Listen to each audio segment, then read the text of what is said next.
Ассалаумағалейкум достар, сіздермен бірге Ауылбай Асеке. Бүгін мен сіздерге мынандай ерекше құдық көрсеткім келіп отыр.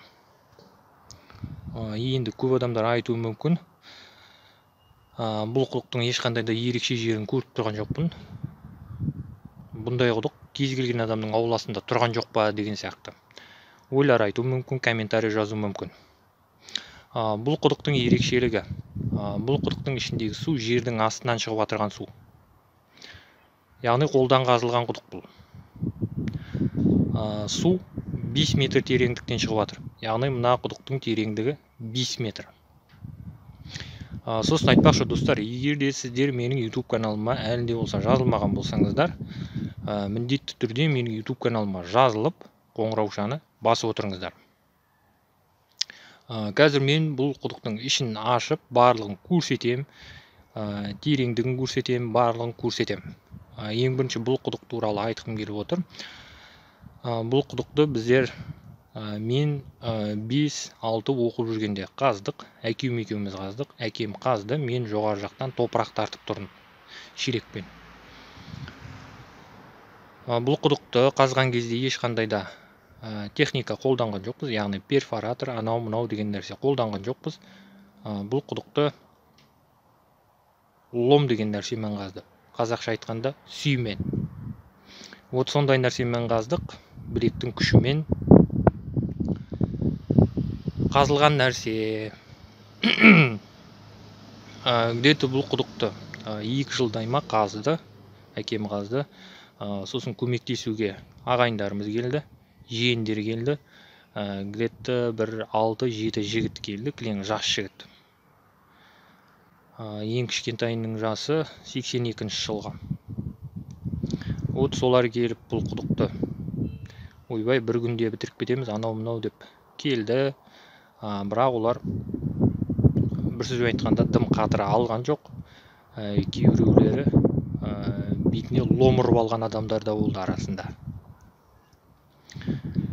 Кілең қаланың адамдары, негізі ауылда тұрған адамдар ғой. Біраз жылдан бері қалаға көшіп кеткен адамдар бірақ. Қара жұмысқа жоқ екендерін көрсетті, дәлелдеді.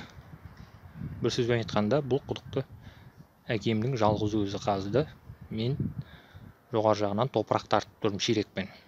Енді мен ол кезде 5-6 оқып жүргеннен кейін ондай нәрселерге әлім келген жоқ, жасай алған жоқпын. Бір сөзбен айтқанда бұл құдықты біздер где-то 2-3 жылдың ішінде қазып бітірдік. Бұл құдықты қазған себебі әкем жағында егін, анау-мынау деген нәрселерге қатты қызығатын адам еді. Помидор, қияр, жүзім деген сияқты нәрселер егетін еді. Мына жерді қазуының себебі, мына жерден тұщы құдық, тұщы су шығарам деген мақсаты болды, бірақ өкінішке орай ондай су шыққан жоқ.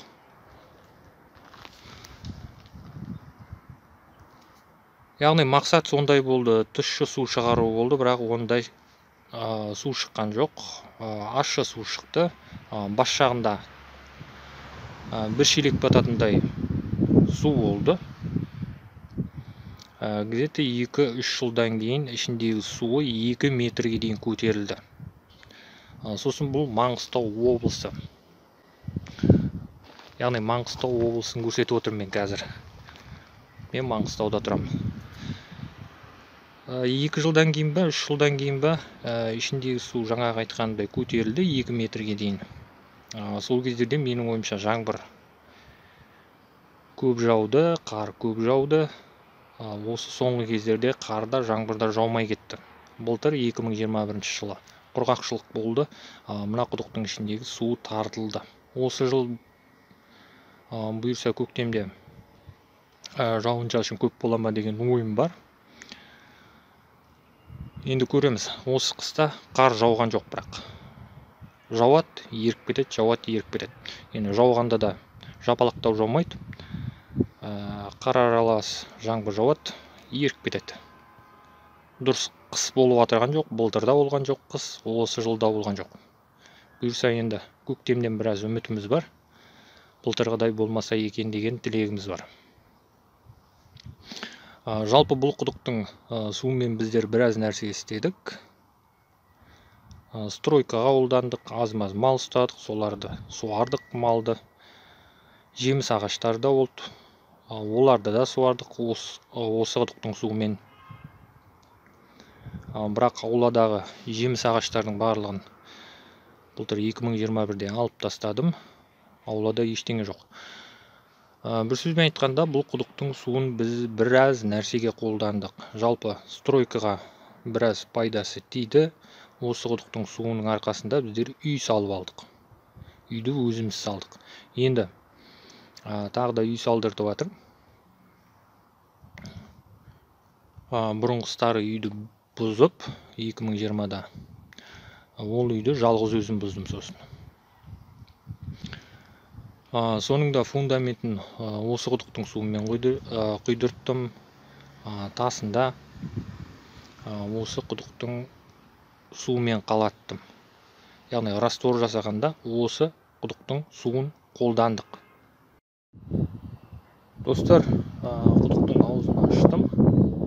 Қазір құдықтың ішін көрсетем. Былай қарағанда міне дұрыс көрінбейді. Былай көрсететін болсам дұрыс көрінбейді. Қазір сөйлемей тұра тұрам. Телефонды құдықтың ішіне салам қазір.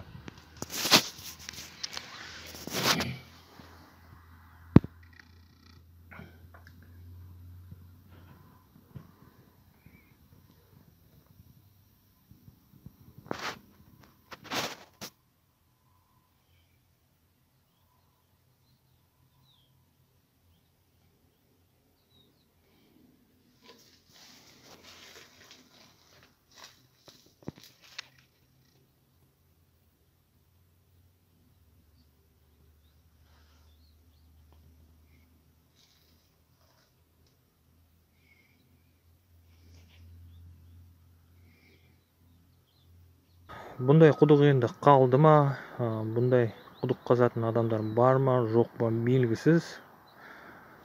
Жалпы бұл Маңғыстауда ең соңғы құдықшының құдығы деп айтуға болады. Енді біреулердің үйінде бұндай құдық бар ма, жоқ па белгісіз. Бүгінгі көрсеткім келгені міне осындай құдық, ерекше құдық. Жаңағы айтқанымдай, бұндай құдық енді ешкімнің үйінде жоқ, тек қана біздің үйде бар, Маңғыстауда. Сонымен достар, бұл видеоны мен осы жерден аяқтағым келіп отыр. Егер де видео ұнаған болса, міндетті түрде видеоға лайк басыңыздар.